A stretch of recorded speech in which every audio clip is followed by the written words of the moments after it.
Hello everybody. एक example लेते हैं कि एक कंपनी है, उसमें एक मैनेजर है।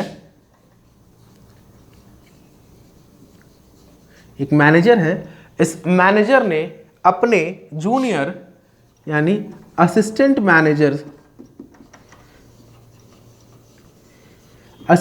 मैनेजर को एक काम सौंप दिया। मैनेजर ने कहा कि आज दोपहर लंच टाइम से पहले आप मुझे प्रेजेंटेशन और फाइल कंप्लीट करके मेरे टेबल पर रिपोर्ट करिए। देखिए फिर से हम बताते हैं, जो सीनियर मैनेजर है वो असिस्टेंट मैनेजर से कहता है कि आज दोपहर तक आप प्रेजेंटेशन और फाइल कंप्लीट करके मेरे टेबल पर रिपोर्ट करिए। उसके बाद जब वो जाने लगता है तो थोड़ी देर बाद आता है और मैनेजर से कहता है कि मैं असिस्टेंट मैनेजर, आज दोपहर का लंच हम लोग साथ करेंगे। आज हम अपने घर से अच्छी टिफिन में लंच लेकर के आए हैं। आज हम और आप साथ में बैठ के लंच करेंगे। तो देखिए ये यहाँ पे हमने दो सिचुएशंस देखी हैं। पहली सिचुएशन में सीनियर मैनेजर ने असिस्टेंट मैनेजर से वर्क के लिए बात किया कि आप आइए और दोपहर तक मेरे टेबल पे प्रेजेंटेशन और रिपोर्ट तैयार करके दीजिए। दूसरी बात में इसने असिस्टेंट मैनेजर से यानी सीनियर मैनेजर ने असिस्टेंट मैनेजर से कहा कि आज हम लोग साथ में लंच करेंगे। हम अपने घर से लंच लेकर के आए हैं, साथ में बैठ के लंच किया जाएगा, साथ में कुछ बातें हो जाएंगी आपस में। तो देखिए ये दोनों ही कंडीशन हमारे ऑर्गेनाइजेशन में एग्जिस्ट करती है। आप मैक्सिमम ऑर्गेनाइजेशन में देखेंगे तो ऐसी कंडीशंस आपको दिखेगी। एक जगह पे एम्प्लॉयज आपस में ऑफिस से जुड़े हुए वर्क वाले काम पे हमेशा बात करते हैं, ऑफिस से जुड़ी हुई टॉपिक्स पे बात करते हैं, गोल्स के ऊपर बात करते हैं, टास्क के ऊपर बात करते हैं, जॉब से रिलेटेड बात करते हैं और अपने काम के प्रति जितनी भी चीजें होती हैं उसके लिए प्लानिंग करते हैं, बात करते हैं, उसके ऊपर डिस्कशन करते हैं। लेकिन वहीं ऑफिस में कई बार वो लोग आपस में अपनी फ्रेंडली वे में बात करने, अपने घर की बातें, अपने परिवार की बातें, अपने हॉबीज के बारे में या अपनी आपस की बातचीत वो स्टार्ट कर देते हैं। तो ऑर्गेनाइजेशन में दोनों तरह की चीजें मौजूद होती हैं। तो आज का जो टॉपिक है वो यही है कि हम आज पढ़ेंगे कि कितने तरह के टाइप्स ऑफ ऑर्गेनाइजेशन में चीजें होती हैं। तो देखिए पहला जो ऑर्गेनाइजेशनल स्ट्रक्चर यहाँ पे हम डिस्कस करने जा रहे हैं वो है फॉर्मल ऑर्गेनाइजेशनल स्ट्रक्चर, दूसरा है इनफॉर्मल। देखिए इन दोनों चीजों को हम लोगों ने अभी एग्जांपल से देखा है। अभी हम लोग डेफिनेशन वाइज इन दोनों चीजों को देखने की कोशिश करेंगे कि फॉर्मल ऑर्गेनाइजेशन क्या होता है और इनफॉर्मल ऑर्गेनाइजेशन क्या होता है। तो देखिए फॉर्मल ऑर्गेनाइजेशन का मतलब वो ऑर्गेनाइजेशन जिसको टॉप लेवल मैनेजमेंट ने, ये ऐसा स्ट्रक्चर है, ये ऐसा सिस्टम है जिसमें टॉप लेवल मैनेजमेंट ने इसको जानबूझ के बनाया है, डेलिबरेटली का मतलब जानबूझकर। देखिए ये क्या है, an organisational structure created deliberately by top level management. ये टॉप लेवल मैनेजमेंट जानबूझकर ये सिस्टम बनाता है, ऐसा ऑर्गेनाइजेशन बनाता है ताकि ऑर्गेनाइजेशन के गोल्स अचीव हो सके, in order to realise the organisational objective. इसका मतलब क्या है, ऑर्गेनाइजेशन के जितने भी ऑब्जेक्टिव हैं उनको रियलाइज करने के लिए जब मैनेजमेंट में स्ट्रक्चर जानबूझ के टॉप लेवल मैनेजमेंट बनाता है तो उसको बोलते हैं फॉर्मल ऑर्गेनाइजेशन। एग्जांपल के तौर पे टॉप लेवल मैनेजमेंट बताता है कि आपके कंपनी में मैनेजर कौन है, असिस्टेंट मैनेजर कौन है, सुपरिटेंडेंट कौन है, वर्कर्स कौन कौन है, किसकी क्या क्या जॉब पोजीशंस हैं, कौन जॉब पोजीशन पे कितनी अथॉरिटी है, कितनी रिस्पॉन्सिबिलिटी है। ध्यान दीजिएगा, कितनी अथॉरिटी है, कितनी रिस्पॉन्सिबिलिटी है, कौन किसको रिपोर्ट करेगा, कौन सीनियर है, कौन जूनियर है, सीनियर सबऑर्डिनेट का रिलेशनशिप कहाँ एग्जिस्ट कर रहा है। ये सारी चीज़ों को टॉप लेवल मैनेजमेंट जब सिस्टम से बना करके जानबूझ के सामने ऑफिस में रखता है ताकि लोग इसके अकॉर्डिंगली वर्क करके लोग ऑर्गेनाइजेशन के ऑब्जेक्टिव को अचीव कर सके। तो ऐसी कंडीशन में हम लोग बोलते हैं it is a formal organisation. अब इस एग्जांपल में जो पहला केस था, नीचे जो एग्जांपल, इसमें पहला केस मैंने एग्जांपल दिया था कि सीनियर मैनेजर ने असिस्टेंट मैनेजर से बोला कि आप फाइल्स प्रेजेंटेशन तैयार करके दोपहर तक मेरे ऑफिस पे रिपोर्ट करिए।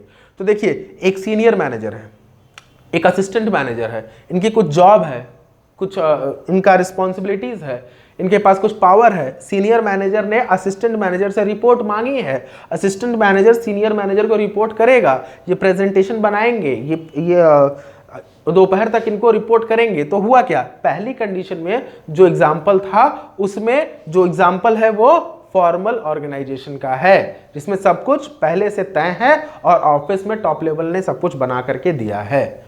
दूसरी एग्जाम्पल, जब इसी ऑर्गेनाइजेशन में जो हमारा फॉर्मल ऑर्गेनाइजेशन है, जब लोग आपस में वर्क के एनवायरनमेंट से थोड़ा सा बाहर निकल के जब थोड़ा फ्रेंडली होकर के आपस में जब बात करते हैं, ऑर्गेनाइजेशन के कल्चर में सबके साथ रहते हुए जब वो लोग आपस में जब जानबूझ करके अपने बारे में बात करना शुरू कर देते हैं, जो उनके रोल्स के बाहर की चीजें हैं, तब उसको हम लोग इनफॉर्मल ऑर्गेनाइजेशन बोलते हैं। ये अपने आप तय होता है। जैसे फॉर्मल ऑर्गेनाइजेशन टॉप लेवल जानबूझ के बनाता है, फॉर्मल ऑर्गेनाइजेशन टॉप लेवल जानबूझ के बनाता है, पर इनफॉर्मल ऑर्गेनाइजेशन उसी ऑर्गेनाइजेशन में अपने आप तैयार होता है। जैसे आप क्लास में हैं तो कुछ दोस्त आपको पसंद आते हैं, आप उनसे बातें करते हैं। कुछ को टीचर्स ने जानबूझ के क्लास का हेड बनाया हुआ है, जिसके अकॉर्डिंगली आपको उनको फॉलो करना होता है। वैसे ऑफिस में भी, आपके ऑफिस में बहुत सारे लोग होते हैं जिसमें सब लोग काम तो करते हैं, पर कुछ लोग आपस में अच्छे फ्रेंड भी हो जाते हैं, कुछ लोग आपस में ऑफिस के बाहर भी बातें करते हैं, वर्क करते हैं, मिलते हैं, लंच शेयर करते हैं, एक दूसरे को गुड मॉर्निंग विश करते हैं, ग्रीटिंग्स करते हैं। तो ये सारी चीजें अपने आप होती हैं। तो क्या हुआ यहाँ पे, इट इज अराइज स्पॉन्टेनियसली, अपने आप वो स्पॉन्टेनियसली तैयार हो जाता है अपने आप, on its own, within the formal organisation. ये जो फॉर्मल ऑर्गेनाइजेशन है अपने आप तैयार हो जाता है जब वहां पे काम करने वाले लोग आपस में इंटरैक्ट करते हैं अपने डिफाइंड रोल्स के अलावा। मतलब उनका जो जॉब है उसके अलावा जब ये कहीं पे जाकर के उसके रोल्स के ऊपर बढ़ के जब आपस में बातें करते हैं तो उसको बोला जाता है इनफॉर्मल ऑर्गेनाइजेशन। अब यहां सवाल उठता है कि ये एग्जाम्पल में कौन सा था। तो देखिए एग्जाम्पल में, अब ऑफिस में ये नहीं लिखा हुआ है रूल्स में कि आप आकर के किसके साथ कहां लंच करेंगे।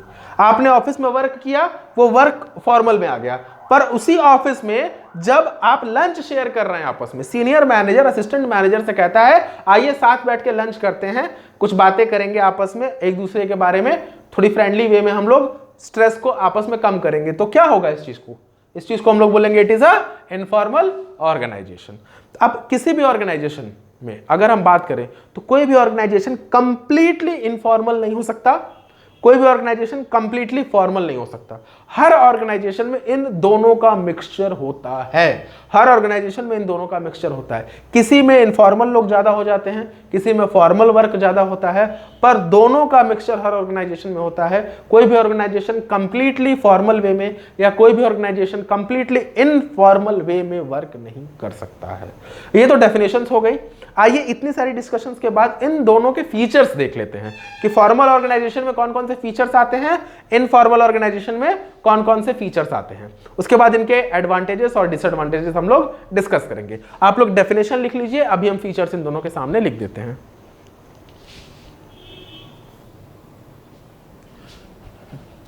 आइए फीचर्स की बात कर लेते हैं।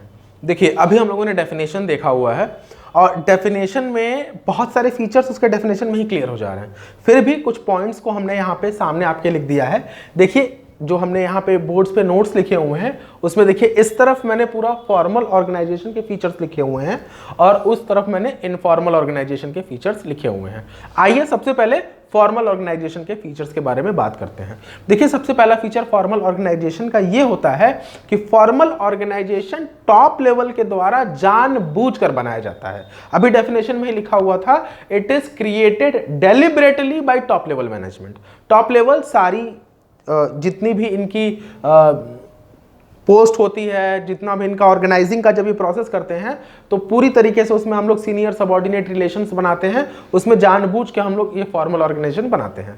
अगर ज़्यादा आप लोग ऑर्गेनाइजिंग के बारे में जानना चाहते हैं तो आप ऑर्गेनाइजिंग चैप्टर में उसके प्रोसेस के बारे में जाकर के देख सकते हैं। वीडियो पहले से मैंने बना रखी है, उसमें आपको ज़्यादा जानकारी मिल जाएगी। फिर भी देख लीजिए इट इज़ क्रिएटेड इंटेंशनली, जानबूझ के बनाया जाता है टॉप लेवल के द्वारा। ऑर्गेनाइजिंग के दौरान ऑर्गेनाइजिंग प्रोसेस में बताया गया है कि वहां पे जॉब डिस्क्रिप्शन होती है और सीनियर सबऑर्डिनेट रिलेशंस के बारे में बताया जाता है। दूसरा, टॉप लेवल मैनेजमेंट इसको बनाता क्यों है, वो जानबूझ के बना रहा है ताकि ऑर्गेनाइजेशन का गोल अचीव हो सके। देखिए for the achievement of goals, यहां पे आप लोग ऑर्गेनाइजेशनल गोल्स लिख सकते हैं क्योंकि ये ऑर्गेनाइजेशन में हो रहा है। तो it is created for the achievement of organisational goal. और ऑर्गेनाइजेशनल गोल्स के लिए ऑर्गेनाइजिंग प्रोसेस में अगर ये बन रहा है तो पहले से ही सबकी अथॉरिटी, पावर टेकिंग डिसीजंस, सबकी रिस्पॉन्सिबिलिटी, सबका पोस्ट पहले से ही स्पेसिफाइड है। हर आदमी का एक स्पेसिफिक जॉब होता है, उस जॉब की अथॉरिटी होती है, उस जॉब की कुछ रिस्पॉन्सिबिलिटीज होती है। तो each individual have specific job, authority and responsibility. Next, अगर सबको जॉब पोजीशन दिया जाता है तो जॉब पोजीशन देने के बाद यह भी बताया जाता है कि आपको किसे रिपोर्ट करना है या आप किससे रिपोर्ट लेंगे। मतलब who is your senior and you are senior to whom. मतलब क्या है कि आपका सीनियर कौन है और आप किसके सीनियर हैं, आप किसको रिपोर्ट देंगे और किससे आप रिपोर्ट लेंगे। ये सारी चीजें एकदम डिफाइंड होती है, क्लियर होती है जॉब डिस्क्रिप्शन में। जॉब डिस्क्रिप्शन एक डॉक्यूमेंट होता है जिसमें सारी चीजें डिटेल में लिखी होती है आपके जॉब से रिलेटेड। नेक्स्ट, अब इसमें जो भी कम्युनिकेशन होता है, देखिए जानबूझ के बनाया गया है तो स्केलर चेन का कम्युनिकेशन फॉलो होता है। मतलब अगर किसी को अगर टॉप लेवल पे बात करना है तो वो अपने सीनियर से बात करेगा, अपना सीनियर उससे ऊपर बात करेगा, तो इस तरह से फ्लो ऑफ कम्युनिकेशन बनेगा। स्केलर चेन हेनरी फ्यूल के प्रिंसिपल्स में एक्सप्लेन किया गया है। प्रिंसिपल ऑफ हेनरी फ्यूल में स्केलर चेन के बारे में हमने बताया है, वहां जाके आप डिटेल में देख सकते हैं। तो इसको हम लोग समराइज करते हैं। जानबूझ के बनाया गया है, अचीवमेंट ऑफ ऑर्गेनाइजेशनल गोल के लिए सबकी रिस्पॉन्सिबिलिटी, अथॉरिटी और जॉब फिक्स होता है, सीनियर सबऑर्डिनेट का रिलेशनशिप तैयार होता है और इसमें स्केलर चेन का कम्युनिकेशन फॉलो होता है। तो ये हो गया फीचर्स ऑफ फॉर्मल ऑर्गेनाइजेशन। अब आते हैं फीचर्स ऑफ इनफॉर्मल ऑर्गेनाइजेशन।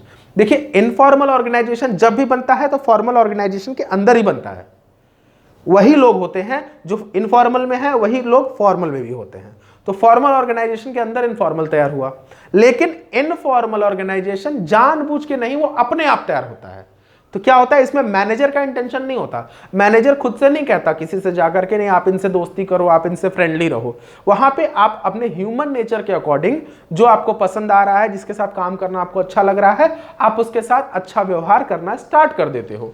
तो इट इज क्रिएटेड ऑटोमेटिकली, ये अपने आप तैयार हो जाता है। ये it is created automatically without the intervention, without the interference of manager. Manager इसमें इन्वॉल्व नहीं होता है। सेकेंड, इसको फॉर्मल ऑर्गेनाइजेशन को हम लोग ऑर्गेनाइजेशनल गोल अचीव करने के लिए अगर बनाते हैं तो इनफॉर्मल को हम लोग साइकोलॉजिकल सेटिस्फैक्शन के लिए बनाते हैं। आप ऑर्गेनाइजेशन में काम कर रहे हैं, कुछ लोगों के साथ जब आपके व्यवहार अच्छे होते हैं तो आपको साइकोलॉजिकली सेटिस्फैक्शन मिलता है, मानसिक तौर से आप संतुष्ट होते हैं, आपको अच्छा फीलिंग होता है। तो इसको बनाया जाता है साइकोलॉजिकल, बनाया क्या जाता है, अपने आप बन जाता है। लेकिन इससे मिलता क्या है, मानसिक संतुष्टि, साइकोलॉजिकल सेटिस्फैक्शन। नेक्स्ट, ये अभी मैंने बताया है ये फॉर्मल ऑर्गेनाइजेशन के बाहर नहीं हो सकता, ये उसी फॉर्मल ऑर्गेनाइजेशन में होता है पर अपने आप तैयार होता है। It exist within the formal organisation. देखिए लिखा हुआ है मैंने, its existence depend on the formal organisation structure. Next, इसमें अब फ्रेंडली नेचर है तो कोई फिक्स्ड पैटर्न कम्युनिकेशन का नहीं है, किसी का फिक्स्ड अथॉरिटी रिस्पॉन्सिबिलिटी नहीं है। भाई आप लोग एक बिहेवियर, फ्रेंडली बिहेवियर में बात कर रहे हैं तो वहां अथॉरिटी रिस्पॉन्सिबिलिटी की बात नहीं आती, आप नॉर्मली वे में किसी से भी बात कर सकते हैं। और लास्ट, कम्युनिकेशन में स्केलर चेन फॉलो नहीं होता, कोई भी किसी से भी बात कर सकता है, टॉप लेवल लोअर लेवल से भी बात कर सकता है, लोअर लेवल मिडिल से भी बात कर सकता है। हर मैनेजर हर लेवल पे किसी से भी कम्युनिकेट कर सकते हैं, मतलब anybody can talk to anyone. तो यह रहा हमारा फीचर्स इनफॉर्मल ऑर्गेनाइजेशन का।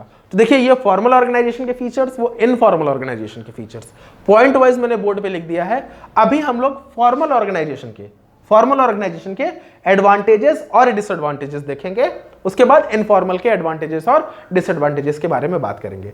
तो हम अभी फॉर्मल ऑर्गेनाइजेशन के एडवांटेजेस डिसएडवांटेजेस लिखें, उससे पहले आप नोट्स लिख लीजिए।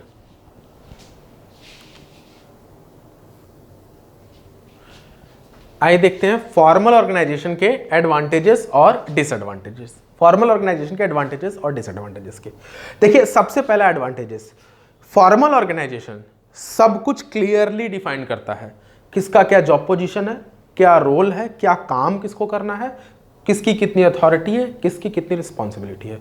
तो सबसे पहला फायदा मिलता है कि सब कुछ माइंड में क्लियर होने से वर्किंग सिस्टमैटिक होती है और स्मूथ फंक्शनिंग होता है। जब वर्किंग सिस्टमैटिक होने लगती है सब कुछ, तो हमारा जो फंक्शनिंग है वो बहुत स्मूथ हो जाता है। तो पहला ऑब्जेक्टिव में, पहला ही एडवांटेज मैंने लिखा है, it result in systematic and smooth functioning of organisation.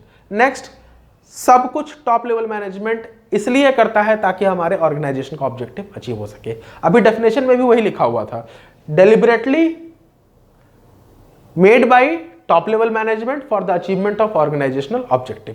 तो इसका मेन मकसद ही होता है कि हम ये काम इसलिए करें ताकि हमारे ऑर्गेनाइजेशन का ऑब्जेक्टिव अचीव हो सके।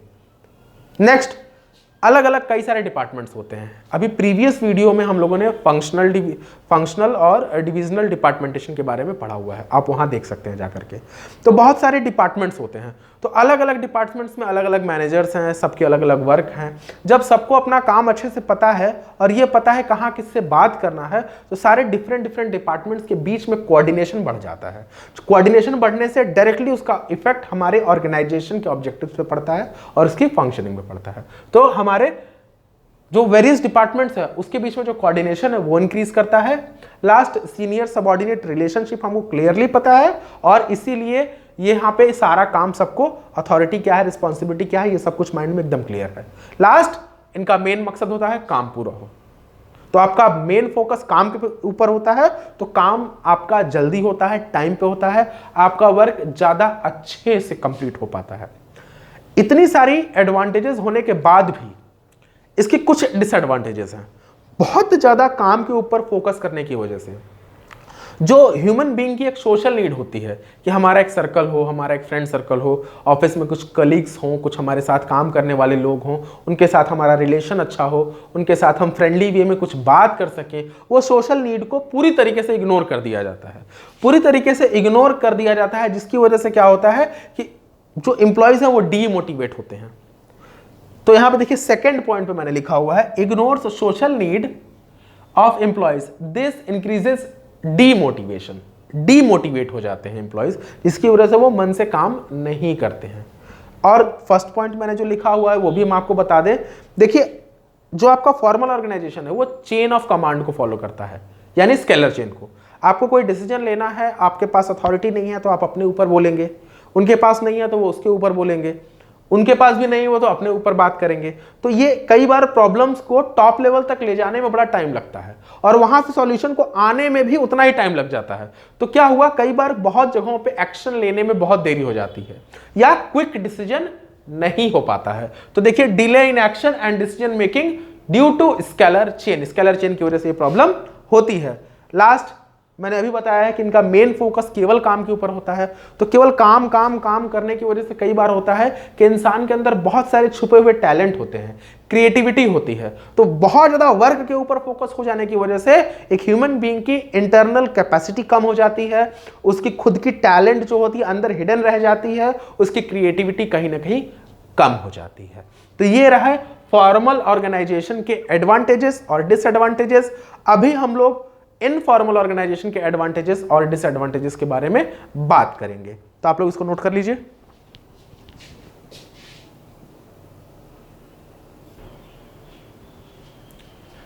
आइए लास्ट में इनफॉर्मल ऑर्गेनाइजेशन के एडवांटेजेस और डिसएडवांटेजेस को हम लोग डिस्कस करते हैं। देखिए, इनफॉर्मल ऑर्गेनाइजेशन का जो सबसे बड़ा एडवांटेज ये होता है कि यहां पे कोई भी किसी से भी कम्युनिकेट कर सकता है। इसका मतलब स्केलर चेन या स्केल ऑफ कमांड फॉलो नहीं हो रहा है। तो किसी भी मैसेज को स्प्रेड करने में बहुत मदद मिलता है। कोई भी अगर इंपॉर्टेंट मैसेज है तो as compare to formal organisation, informal organisation में बहुत तेजी से वो फैलता है, क्योंकि वहां कोई किसी से भी बात कर सकता है। तो वहां पे देखिए, पहला पॉइंट क्या है, faster spread of communication due to absence of scalar chain. Scalar chain ना होने की वजह से हमको बार बार किसी से पूछना नहीं पड़ता और कोई भी इंफॉर्मेशन बहुत तेजी से ऑर्गेनाइजेशन में फैल जाती है। नेक्स्ट, हर एम्प्लॉय सोशल नीड चाहता है कि उसका एक समाज हो जिससे वो बात करे, जिससे वो अपनी मन की स्थिति को डिस्कस कर सके, साइकोलॉजिकल सेटिस्फैक्शन उसको मिले। जब किसी भी व्यक्ति को अगर साइकोलॉजिकल सेटिस्फैक्शन मिलता है, साइकोलॉजिकली मानसिक तौर से अगर वो सेटिस्फाइड है, तो वो किसी भी काम को ज्यादा मोटिवेट होकर कर सकता है। इसका मतलब कि साइकोलॉजिकल सेटिस्फैक्शन या सोशल नीड जब फुलफिल हो जाती है तो एम्प्लॉयज ज़्यादा मोटिवेट होकर वर्क करते हैं। और लास्ट, कई बार डर की वजह से नीचे के लोग टॉप लेवल के मैनेजमेंट को, मतलब लोअर लेवल के एम्प्लॉयज टॉप लेवल को सही फीडबैक नहीं देते हैं फॉर्मल ऑर्गेनाइजेशन में। लेकिन इनफॉर्मल ऑर्गेनाइजेशन में उनको पता है कि यहाँ एक फ्रेंडली कम्युनिकेशन हो सकता है, तो कई बार ये करेक्ट फीडबैक प्लान्स से जुड़े हुए, पॉलिसी से जुड़े हुए, फंक्शन से जुड़े हुए, वर्किंग से जुड़ी हुई इंफॉर्मेशंस पे ये सही फीडबैक टॉप लेवल को देते हैं।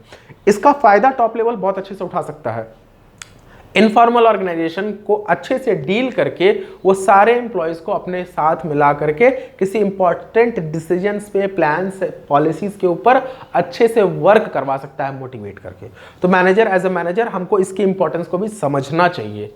लेकिन इसकी कुछ डिसएडवांटेजेस होती हैं। जो सबसे बड़ा डिसएडवांटेजेस होता है वो ये है कि स्केलर चेन ना होने की वजह से अगर कहीं पे अफवाह या र्यूमर्स की बात आती है, र्यूमर्स का मतलब अफवाह, तो ये अफवाहें बहुत तेज फैल जाती हैं, जिसकी वजह से एम्प्लॉयज कई बार मिसलीड हो जाते हैं, अपने मेन वर्क से वो भटक जाते हैं, सही से काम नहीं कर पाते, क्योंकि वहां पे जो र्यूमर्स है उसने जगह ले ली है, वो अफवाहें फैल गई हैं चारों तरफ। नेक्स्ट, सिस्टमैटिक फंक्शन नहीं है, कोई वर्क में सिस्टम नहीं होता है, तो कई बार स्मूथ फंक्शनिंग ऑर्गेनाइजेशन की नहीं हो पाती, क्योंकि किसी सिस्टम को ये फॉलो नहीं कर रहे हैं। तो non systematic working leads to non smooth functioning of the organisation. System कुछ है नहीं, अपने मन से काम करना है, तो कई बार सही काम नहीं हो पाता। नेक्स्ट, कई बार प्लान्स एंड पॉलिसीज को नीचे के एम्प्लॉयज अपोज कर देते हैं। टॉप लेवल मैनेजमेंट ने प्लान्स एंड पॉलिसी बनाई फॉर्मली, लेकिन इनफॉर्मल वे में नीचे के जितने वर्कर्स हैं उन लोगों को ये प्लान्स एंड पॉलिसीज नहीं समझ में आ रही है, वो उस पर वर्क नहीं करना चाहते, उनको प्रॉब्लम हो रही है, तो उन्होंने इस प्लान्स एंड पॉलिसी को अपोज कर दिया, जिसकी वजह से ऑर्गेनाइजेशन को बहुत निगेटिव इंपैक्ट पड़ सकता है, वो बहुत निगेटिव रिजल्ट ला सकता है। लास्ट, कई बार इंडिविजुअल इंटरेस्ट के ऊपर ज्यादा काम होने लगता है। मैनेजर अपना पर्सनल इंटरेस्ट देखने लगता है, एम्प्लॉयज अपना पर्सनल इंटरेस्ट देखने लगता है। लेकिन हेनरी फ्यूल सर ने प्रिंसिपल्स में कहा था, प्रिंसिपल ऑफ मैनेजमेंट में, कि organisational interest over individual interest, subordination of individual interest to the general interest, उनका एक प्रिंसिपल था, उसमें उन्होंने ये बात कही थी। तो याद रखिएगा, ऑर्गेनाइजेशन का इंटरेस्ट ज्यादा इंपॉर्टेंट है as compare to individual interest. लेकिन इनफॉर्मल ऑर्गेनाइजेशन में इंडिविजुअल इंटरेस्ट के ऊपर ज्यादा फोकस दिया जा सकता है। तो आज हम लोगों ने पूरी तरीके से डिस्कस किया फॉर्मल एंड इनफॉर्मल ऑर्गेनाइजेशन के सभी पार्ट्स में होते क्या है, डेफिनेशन, उनके फीचर्स, इनके एडवांटेजेस, इनके डिसएडवांटेजेस। कोई भी डाउट हो तो आप कमेंट सेक्शन में पूछ सकते हैं हमसे, हम उनका आंसर देंगे। केस स्टडीज इससे जरूर आती हैं बोर्ड एग्जाम्स में। आपको अगर केस स्टडीज में प्रॉब्लम हो रही है, आप हमसे लगातार इस चैनल पे बात कर सकते हैं। चैनल पे नए हैं तो चैनल को सब्सक्राइब करिए, नोटिफिकेशन बेल को जरूर दबा दीजिए, ताकि हम अकाउंटेंसी, इकोनॉमिक्स और बिजनेस स्टडीज से जुड़ी हुई कोई भी वीडियो अपलोड करें तो आप तक वो तुरंत पहुंच जाए। लास्ट में हम ये कहना चाहेंगे कि वीडियो को डिटेल में पूरा देखा करिए, अपने दोस्तों के साथ शेयर करिए, ताकि उनके भी डाउट्स क्लियर हो जाएं और बोर्ड्स में अच्छा परफॉर्म करिए। तब तक के लिए पढ़ते रहिए। Thank you very much.